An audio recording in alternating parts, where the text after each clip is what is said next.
Hey guys, LeeAnn here with Granite Climbing Gym.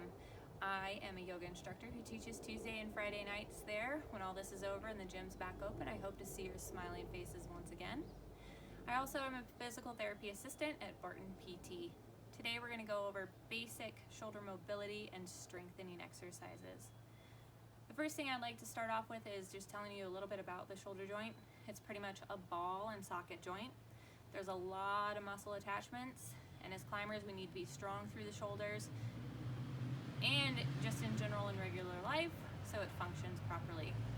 First thing I'd like to just go over is just posture and why posture is important with the shoulder joint. So when it comes to posture, especially for us climbers, we're horrible, all of us. We get into these positions of comfort, especially if we're belaying. We're anteriorly rotated through the shoulders and we're necks up like this in extension and we're just belaying. Pretty comfortable. But what that happens to do is it shortens our pecs, elongates the posterior chain, and then we don't get proper function out of the shoulder girdle.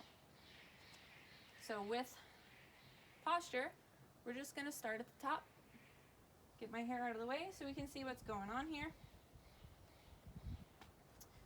So, relaxed posture, rolled forward, pecs are shortened, elongated through the posterior chain, neck is in extension. So what I'd like to do, engage my core a little bit, roll my shoulders back, and then bring my ears in line with my shoulders, giving just a little chin tuck. So that's going to put us in pretty good posture. So for our mobility exercises, especially right now, we're not going out, we're not tiring ourselves out, and if anybody knows what the best thing for recovery is, it's going to be sleep. And if we're not wearing ourselves out, we're not getting ourselves tired enough, our sleep is going to be compromised. So just adding in basic mobility exercises in the morning and right before you go to bed are going to just put you in that position to help you sleep a little bit better. So just again, let's focus right on the pec, because that's what I started with. Remember I said if your shoulders are rotated forward, your pecs are going to be shortened. So what I want you to do, we're going to just get a basic pec stretch. These are static stretches. So we're not going to do these static stretches before we're going to go out and climb or do something active like that. We're going to do more of a dynamic stretch, and maybe the next video I make will be more of a dynamic stretching routine. So come on over here, I'll show you a basic pec stretch. You can do this at a doorway. So first thing you're going to do, you're going to have your elbow bent. You're going to put your elbow right in line with your shoulder. You're going to apply a little bit of pressure, and then you're just going to step forward or lean forward until you feel a stretch across the pec. You can start in this position, and then you can also work your way down, getting the lower pec. Perfect. Now from here, we're just going to go into a lat stretch. The lat's a big muscle. Comes all the way from our back and actually attaches onto our humeral head. So all you're going to do for this one is pretty simple. You're going to bend your elbow, take your arm above your head, reach over with the opposite, and give yourself a little pull. One thing you want to focus on is not letting your front ribs come out or forward. So a good way to avoid this, put yourself against a wall, get into a mini squat, tighten your core. Again, same position, bending the elbow, taking the arm above the shoulder, and then just pulling back. And that's going to be a lat stretch. You should feel that all the way through your tricep down to your lat. So the next thing we're going to go over is just a posterior capsule stretch. So when I talk about a capsule, your humeral head, that's the bone of your shoulder, the proximal bone, it's encapsulated by a whole bunch of ligamentous tissue.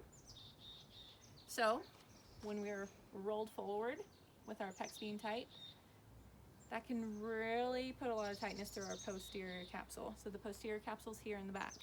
So what you're going to do, you're just going to reach across your body, take the opposite arm, grab a hold of the elbow. I want to set my shoulder down and then pull across my chest. You should be feeling this behind the shoulder. So this again is a posterior capsule stretch. So getting into that position, bring the arm across, setting the shoulder, and then giving a gentle pull. Everything's very gentle here. We're not overdoing it. We're really listening to our body, respecting the tissue. So first exercise we're gonna go over is just I's, Y's, and T's. So this is getting our trapezius muscles. The trapezius is a very, very large muscle. It goes from the base of our skull out to our shoulder and down to about the middle of our thoracic spine, or a little bit lower. So the trapezius helps with the scapula. That's your shoulder blade. That's the bone that sits right here. It helps to rotate the scapula. So the first one we're gonna do is just an I. And I'll show you how to do this over an exercise ball or a Bosu ball.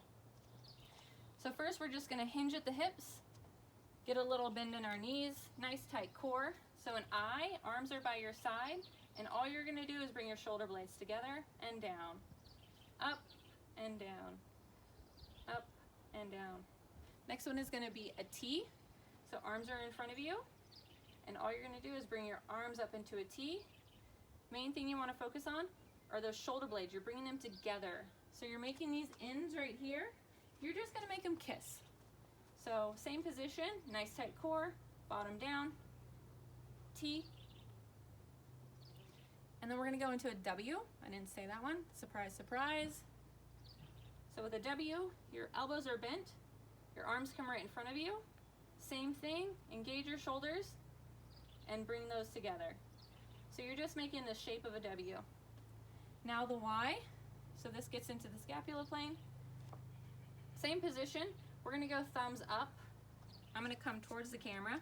So the T is really out to the side. This would be right in front of us. With a Y, we're gonna go out just a little bit and come down.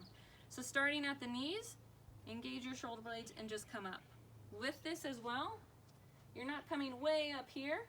You're really just getting your arm in line with your shoulder. So how do you challenge yourself with this exercise?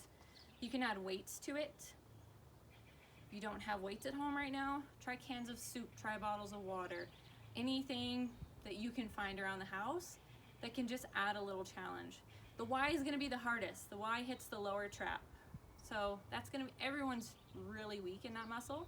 So don't go overboard with the weights on any of these. We're just gonna start really lightweight. Try for 3 sets of 8, 3 sets of 10. Each week, maybe add another rep on. So the next thing I'm gonna do is just a bent over row. So bent over row is the same position as the IYT. You're just gonna come down. Let's hinge at the hips. Arms by your side. Set those shoulders.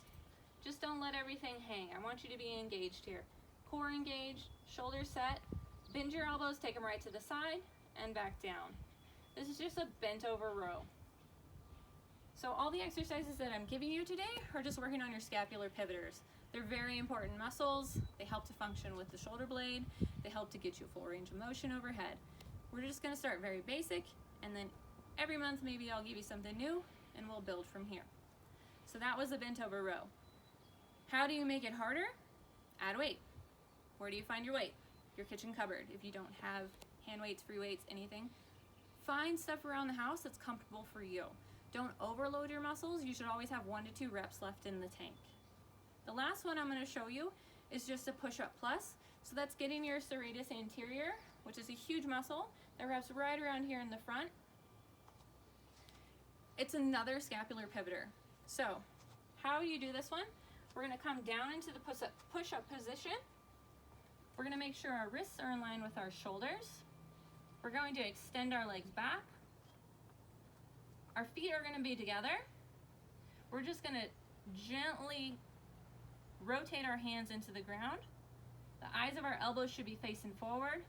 And then the plus position, all you're doing is the plus on this. You're not going to do a full push-up yet.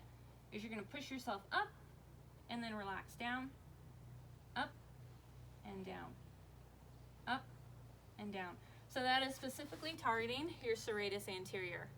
So how do you add that on to the push-up itself? So first we want to make sure we're having good form for the push-up. So we're going to get back into that position. We're going to focus in on a tricep push-up, a proper push-up. So with that, our feet are going to be together, our quads are going to be contracting, our glutes will be set, our core will be engaged. We'll slowly lower it down, we'll push ourselves up, and then we'll add that push-up plus onto the top. So same position, wrists in line with our shoulders, feet together, just a little screw into the ground with our arms. As you exhale, lower down, inhale, push up, and then just add that little push-up plus at the top. Key thing with the push-up, we want to maintain proper form. If we're not maintaining proper form, then try with your knees down. I always want you to maintain proper form through the push-up so that the proper muscles are engaged. When you start to lag on your form, put your knees down. Maybe go to a counter, maybe go to a wall. Also with the push-up plus, if you're not strong enough to hold yourself up on the ground, this can be performed on a step, on a counter, on a wall. All this can be done and be modified until you build the strength to go to the ground. So if you guys have any questions about any of the exercises I've provided here today, you can follow me on Instagram at lmillstrains, and please send them to me. I would love to hear from you guys and get your feedback, as well as answer some questions you have. And hopefully you guys are outside enjoying the sun and staying safe. Thanks, guys.